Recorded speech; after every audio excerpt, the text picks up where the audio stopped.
24 horas. Radio Nacional de España. Marc Sala. ¿Qué tal? Muy buenas noches de nuevo. Aquí seguimos entrando ya en el tramo de análisis, de reflexión del 24 horas del programa de la tarde-noche aquí en Radio Nacional.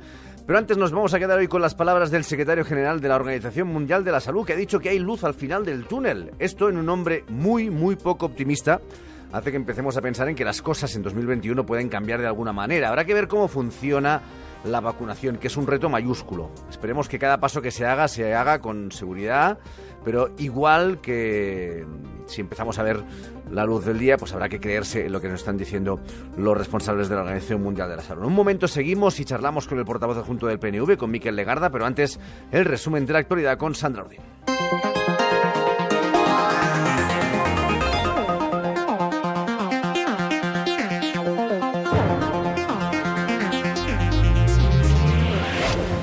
Buenas noches. La OMS dice que ve la luz al final del túnel con los ensayos que se están realizando con las vacunas. Últimamente no pasan demasiados días sin que tengamos nueva información de algún laboratorio y por eso los gobiernos pues van preparando sus planes.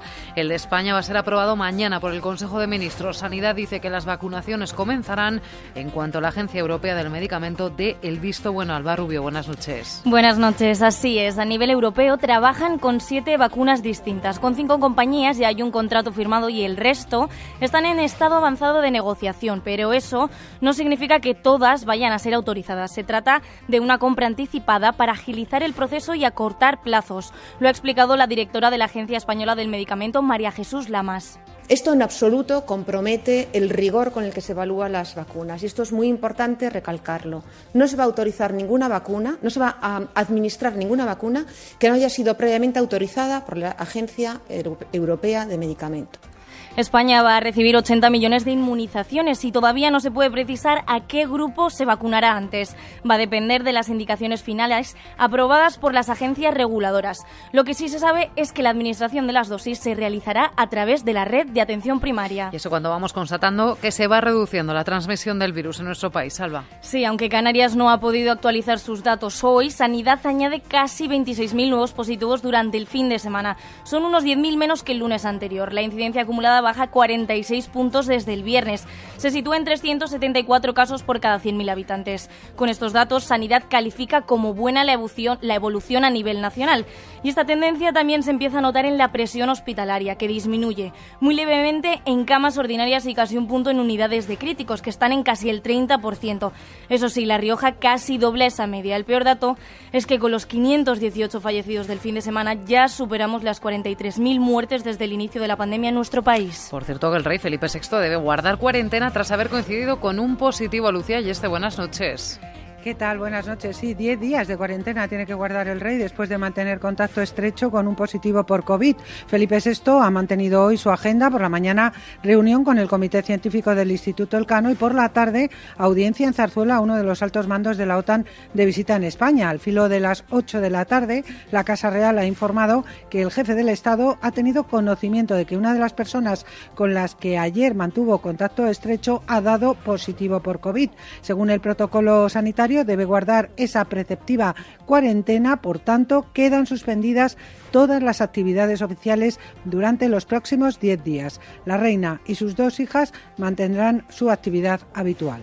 Gracias. Ante la mejora de los datos, algunos gobiernos autonómicos van abriendo la mano con las restricciones. Asturias ha anunciado que abrirá sus comercios desde el miércoles. En Cataluña, hoy algunos disfrutaban de su primera caña en una terraza desde hace un mes.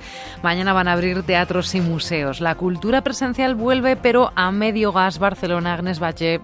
La reapertura cultural empieza a tomar vida en Cataluña, pero las noticias no son positivas para todo el mundo. Después de 3 semanas con las persianas bajadas, retoman actividad cines, teatros, auditorios y salas de conciertos. Estos ya con 8 meses de cierre ininterrumpido. Pero vuelven con la mitad de aforo, no superando nunca las 500 personas. Eso quiere decir que quedan fuera los grandes recintos como Liceu, Coliseum o Tívoli.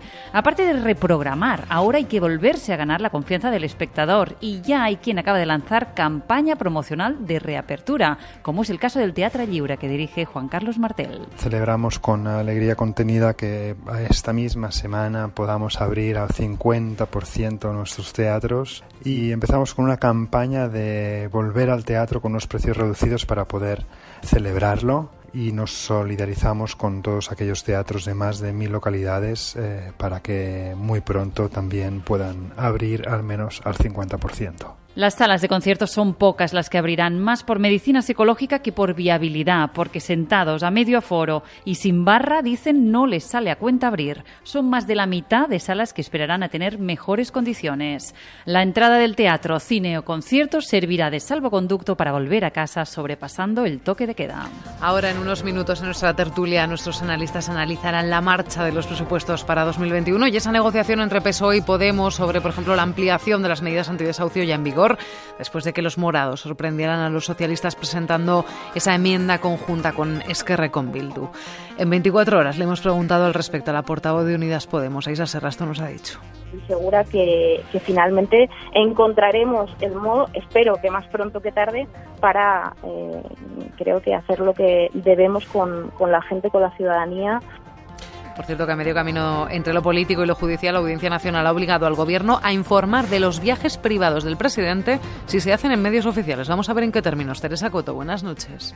Buenas noches. La Audiencia Nacional respalda así la decisión del Consejo de Transparencia y Buen Gobierno favorable a una petición particular para conocer los datos sobre los viajes privados que el presidente del Gobierno realizó en el avión oficial, el Falcon, entre enero y mayo de 2019. Una información que no se facilitó desde la presidencia del Gobierno, alegando que no se disponía de ella. La estimación del organismo público fue recurrida por la Abogacía del Estado y ahora un juzgado de lo contencioso administrativo responde que esa información debe ser proporcionada siempre que no suponga un perjuicio para la seguridad del Estado o a la integridad de la autoridad que se está desplazando. Cuesta entender que la presidencia del Gobierno carezca de información sobre los desplazamientos privados del presidente en medios aéreos oficiales cuya existencia no niega y que desconozca cuál sea la administración que disponga de ella, señala la sentencia. Gracias. En Estados Unidos ya vamos conociendo poco a poco algunas de las personas que ha elegido el presidente electo Joe Biden para su próximo gobierno. Por ejemplo, ha escogido a la expresidenta de la Reserva Federal, a Janet Yellen, como su secretaria del Tesoro. La que ya fue primera mujer en presidir la Fed se convierte así en la primera en ostentar ese puesto. La decisión ha sentado bien en Wall Street, que cierra en positivo en un inicio de semana menos alcista para Europa. David Martínez, buenas noches. Buenas noches, así es. Y en la bolsa neoyorquina también han gustado los buenos datos de PMI, mucho mejores de lo esperado. El índice muestra que en noviembre la actividad del sector privado norteamericano crece al mayor ritmo en 5 años, algo que ha animado a los inversores.